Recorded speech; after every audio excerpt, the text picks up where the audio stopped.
Olá! Você se lembra o que são mitocôndrias?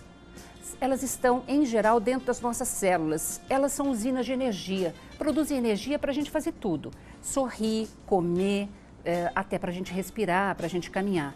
Tem uma doença chamada miopatia mitocondrial, conhecida também pela sigla MM, que na verdade é muito pouco conhecida e por isso eu trouxe aqui no estúdio para conversar comigo hoje o Luciano Holanda de Menezes. Ele acabou se tornando um especialista nesse assunto porque ele é portador dessa doença e levou muitos anos até receber o diagnóstico e começar o tratamento.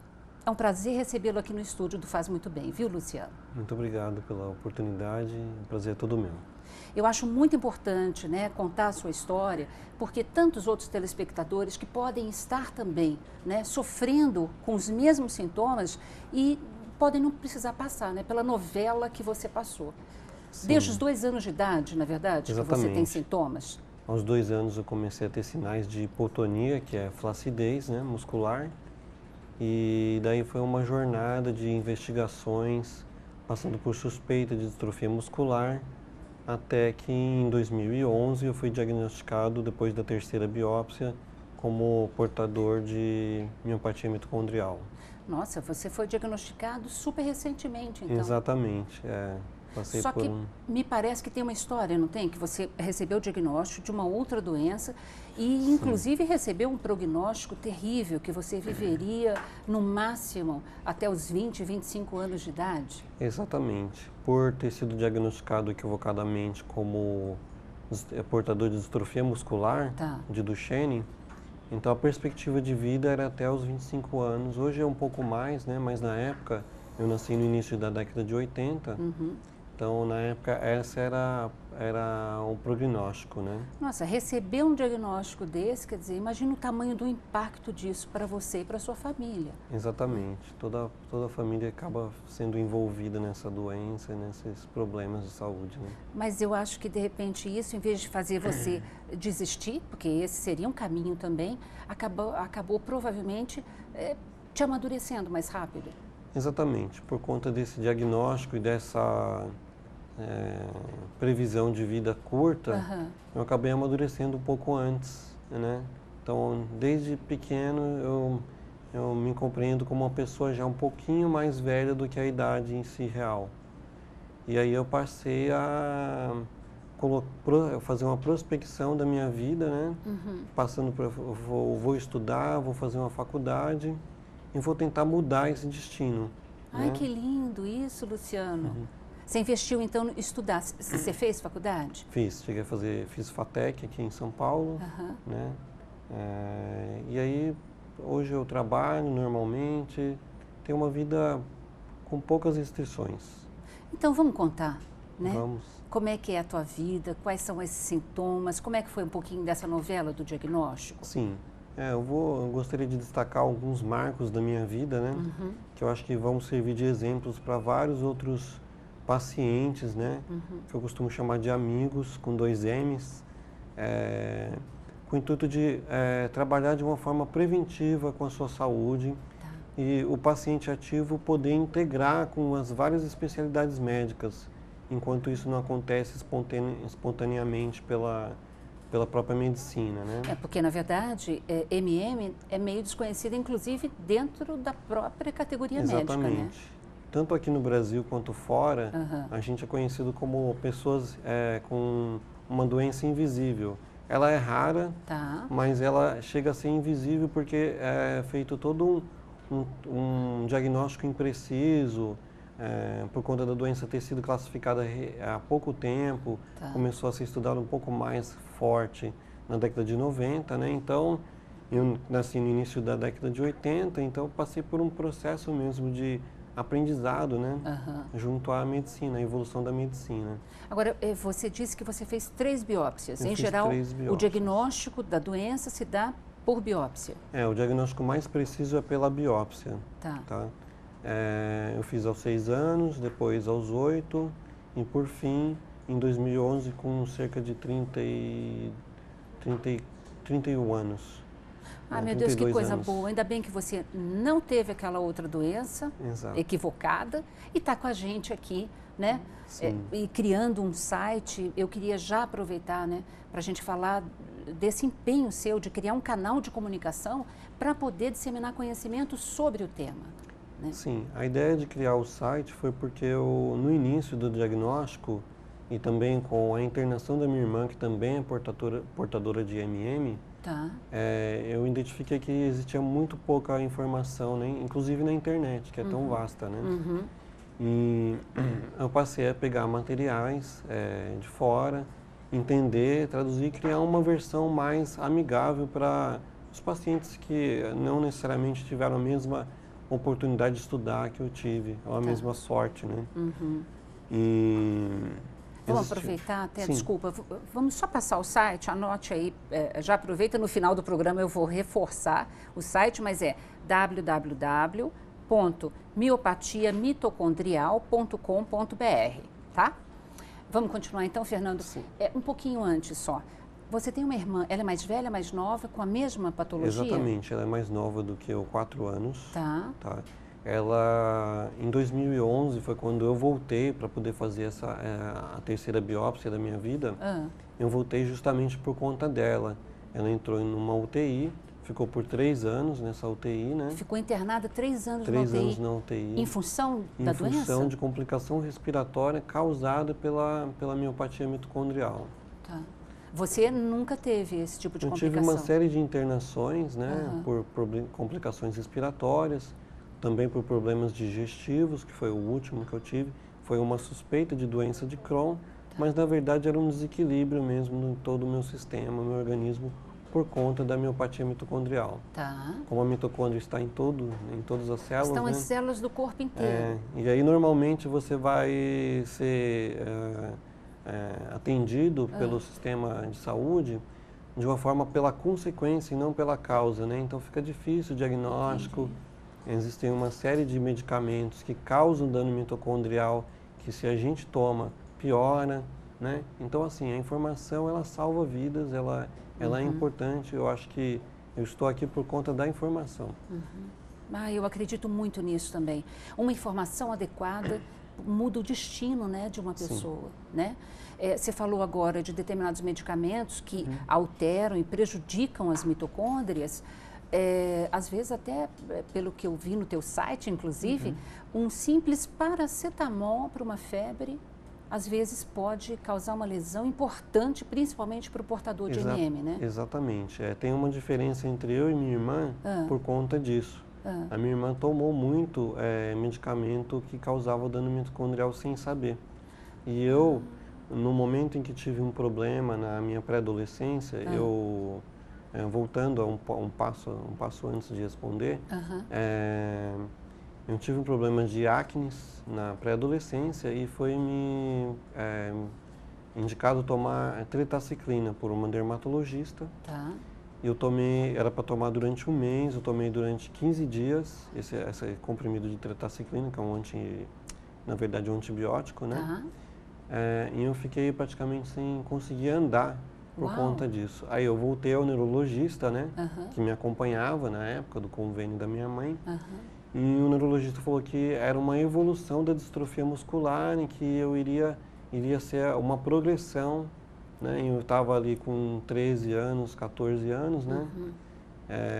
Só que eu procurei, a partir daí, apesar dessa notícia ruim por parte dele, eu passei a me auto-observar, tomar cuidado com medicações, né? Deixei de tomar a tretaciclina por conta própria. Porque você notou uma diferença muito gritante, né? Sim, foi do tempo que eu comecei a tomar, 15 dias eu piorei. Assim, os músculos não respondiam? Não respondiam. Né? E aí passei a ser bastante auto-observador, tomar cuidado com determinados remédios. Só que até então eu era um provável paciente com distrofia muscular. Né? Bom, em 2011, quando eu fui diagnosticado precisamente, eu pesquisei na internet e achei um artigo numa universidade dos Estados Unidos que tem uma relação de medicamentos que causavam dano mitocondrial, né? E lá estava a tritaciclina, o Tilenol, que é o paracetamol. E por que eu fui pesquisar? Porque a minha irmã estava piorando na UTI. Tá. Em vez de melhorar, ela estava piorando mesmo com todos os cuidados. Isso, ela passou por um período estável e depois ela piorou. Tá. E aí eu fiz a mesma correlação que eu tinha feito no passado, que salvou, de certa forma, o meu desempenho físico, minha vida, né? Ela passou a tomar fluoxetina por conta da depressão, que todo mundo que fica no UTI entra numa depressão, né? E eu achei que não teria nada a ver com mitocôndria, né? E eu coloquei no Google lá como mitochondrial damage fluoxetine e achei essa lista. Artigos. E nessa lista estava lá tritaciclina, fluoxetina, né? Cataflan, que é o diclofenaco de sódio, né? Aí você falou com os médicos e suspenderam a medicação. Exatamente. E ela aí começou a levei com a melhorar. referência e tudo para eles, né? Porque eu não sou... Dos artigos científicos, não sou da área de saúde, né? Ele trocou essa fluoxetina por um outro medicamento, né? E ela voltou a estabilizar. E hoje ela está em home care pelo SUS, em casa, desde 18 de setembro, né? E está evoluindo muito bem, está melhorando e eu sonho em vê-la andando novamente. Ai, que bom! Que história linda! E assim, puxa vida, você emociona e você está de parabéns, porque assim, mostra realmente, né, Luciano, como é que a gente não pode desistir, né? Exato. E a gente tem que buscar mais informação, né? Porque não é porque está na mão de médicos que a gente pode entregar como se estivesse entregando para Deus, né? Exato. A gente tem que fazer a nossa parte também. Sim, é muito importante o paciente ser um paciente ativo, impaciente com a sua condição, né? E trazer o médico para a sua missão, né? Tá. E você, ou seja, você é um portador de MM, mas você está muito bem, quer dizer, você está trabalhando, você leva uma vida normal. Trabalho Que tipo de normalmente. sintomas ou de complicações, na verdade, que você lida no dia a dia hoje? Eu tenho que tomar bastante cuidado com o desgaste em si e de uma forma preventiva para não ficar doente e não ter que tomar alguns remédios, né? Posso citar um exemplo, por exemplo, os remédios que tratam, né, a dengue, por exemplo, eu não posso tomar, então não posso sonhar em ter dengue, por exemplo, né? Nossa, tem que ficar de olho então no mosquitinho, né? Sim, porque da epidemia, do jeito que a gente está sofrendo aí, né? Sim. E um exemplo aí para os demais pacientes que estão em casa é a ideia de procurar, assim, olhar a doença mais como uma oportunidade de crescimento, uma oportunidade de reverter e ajudar as outras pessoas. Eu me sinto bem melhor depois que eu passei a encarar de uma forma mais ativa em relação à doença do que positiva, passivamente. Né, Luciano? Porque, assim, ninguém escolhe, né? Exato. Ter uma determinada patologia, sofrer uma determinada trajetória. Agora, a gente pode escolher a mudança desse destino da gente. Exatamente. Né? Em momentos assim de dificuldades, eu procurei assim ler, estudar, né? E me apoiar em exemplos de pessoas que não necessariamente tinham o mesmo problema ou eram normais. E eu acho que isso ajuda muito a superação em si.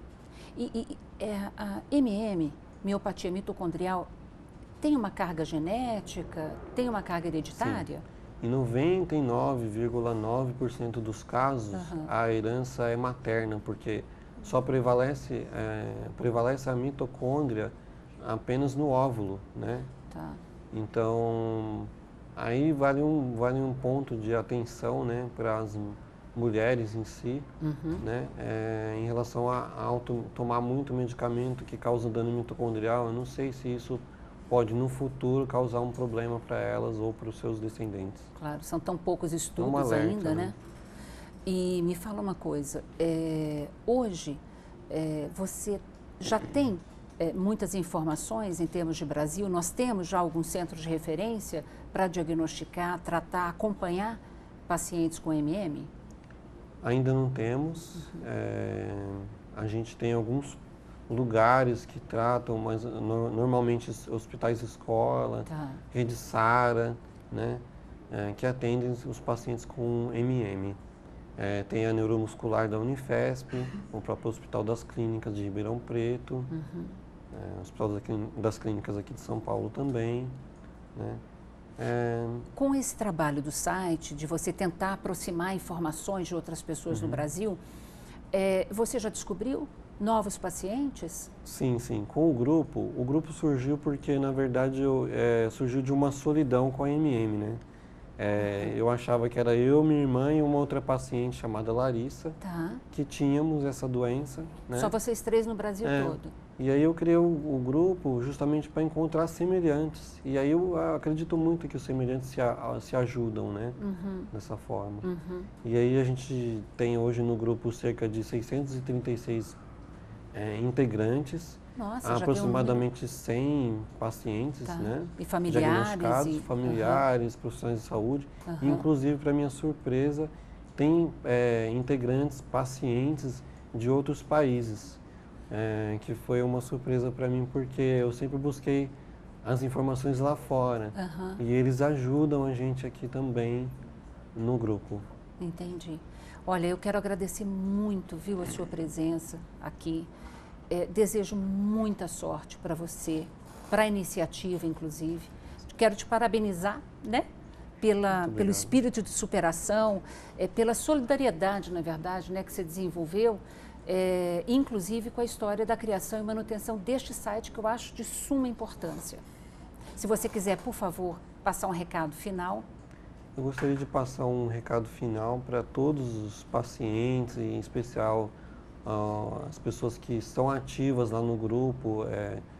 Posso citar nomes aqui? Claro, lógico. O William, a Larissa, a Lígia, a Cecília. Eles me fazem não sentir só junto com a minha irmã nessa luta. É possível viver muito bem com a miopatia mitocondrial. Vamos à luta, né? Muito obrigada, viu? Obrigado. Gente, anote aí o site do Luciano, www.miopatiamitocondrial.com.br, para você obter mais informações. É muito importante que você vá lá na internet, bote lá este site como um dos seus favoritos, porque às vezes você conhece um irmão, um tio, um parente, um amigo, um vizinho que possa ter o mesmo tipo de sintoma, que você vai lá buscar no site para você detalhar essa informação e você pode recomendar e estar ajudando mais uma pessoa com MM, tá bom? Beijo, muito obrigada, até a próxima.